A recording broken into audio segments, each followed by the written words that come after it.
Today let us talk about what is rheumatic heart disease, symptoms, its precautions and remedies.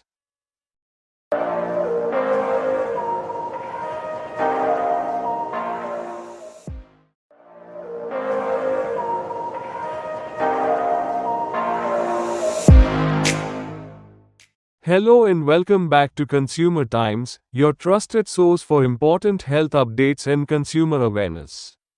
Today, we're talking about a disease that silently affects millions across the globe, rheumatic heart disease, commonly known as RHD. If you've never heard of it, you're not alone. But understanding RHD could save lives, maybe even yours or someone you love. So, stay tuned as we explain what RHD is, its symptoms, how to prevent it, and what treatments are available. Let's start with the basics. What exactly is rheumatic heart disease? RHD is a chronic heart condition caused by rheumatic fever, which itself is a complication of untreated or poorly treated strep throat or scarlet fever. When the immune system reacts abnormally to the bacteria Streptococcus pyogenes, it can cause inflammation in the body, especially affecting the heart, joints, skin, and brain.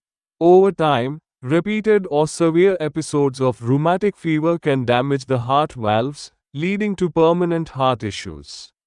That's what we call rheumatic heart disease. It's especially common in low and middle income countries like India, where access to early medical care may be limited. Children between the ages of 5 and 15 are most vulnerable, but the damage it causes can last a lifetime. Now, how do you know if someone has RHD or rheumatic fever? The early symptoms often begin with a sore throat.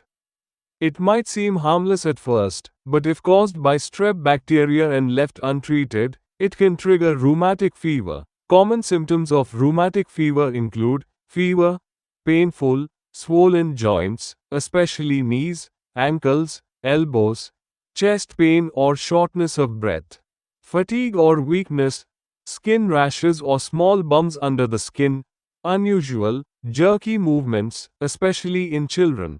When rheumatic fever progresses to RHD, the symptoms become more serious and heart-related.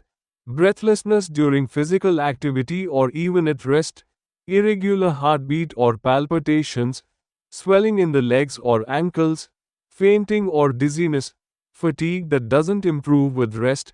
These signs could indicate that the heart valves are no longer working properly. In many cases, the symptoms may not appear until years after the initial infection. One of the most dangerous things about RHD is that it often develops silently.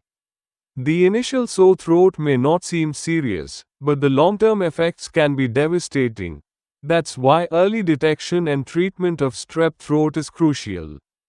Parents, teachers, and healthcare workers all play an important role in noticing and responding to these early symptoms, especially in children. Let's now talk about precautions, because the good news is, RHD is entirely preventable. Here's what you can do to protect yourself and your loved ones. Don't ignore a sore throat. If your child complains of a sore throat along with fever or difficulty swallowing, consult a doctor immediately.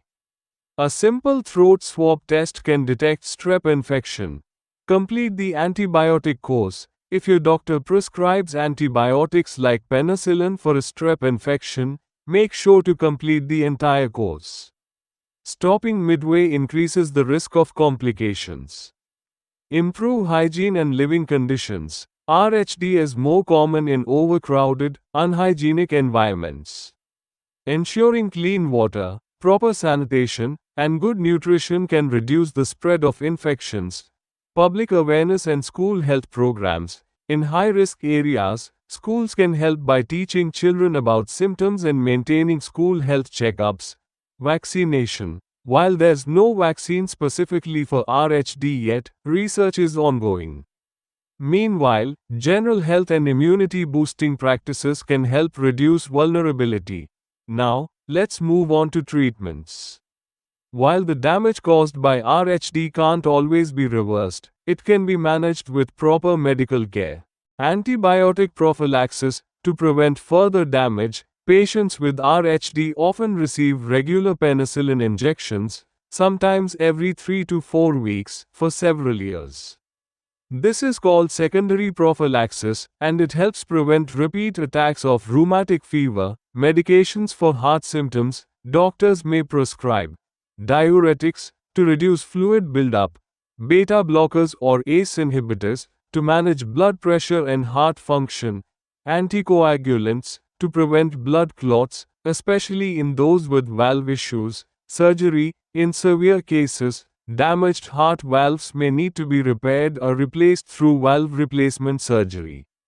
This is usually done in a specialized cardiac center. Regular monitoring. Once diagnosed, RHD patients need regular echocardiograms, heart scans, checkups, and lifelong medical supervision to track the progression and avoid complications. At a broader level, public health policies also have a role to play. The Indian government and health authorities are already taking action through national RHD control programs, promoting early diagnosis and primary care, health camps in rural areas, bringing free or low-cost health care to underserved communities, training for primary health workers so they can identify strep infections and rheumatic fever early on. As citizens, we must also demand better infrastructure, sanitation, and accessible healthcare to fight preventable diseases like RHD. To wrap up, rheumatic heart disease is not just a medical issue, it's a social and economic one. The burden it places on families, especially in poorer communities, is huge, but it can be prevented. By understanding the signs, seeking early treatment, and ensuring access to healthcare, we can protect our children and future generations. So the next time you or someone you know gets a sore throat, don't ignore it. It might be more serious than it seems. If you found this video helpful, please like, share, and subscribe to Consumer Times for more content on health, rights, and responsible living. And don't forget to leave your thoughts in the comments. Have you or someone you know been affected by RHD? Let's start the conversation. Until next time, stay healthy, stay informed.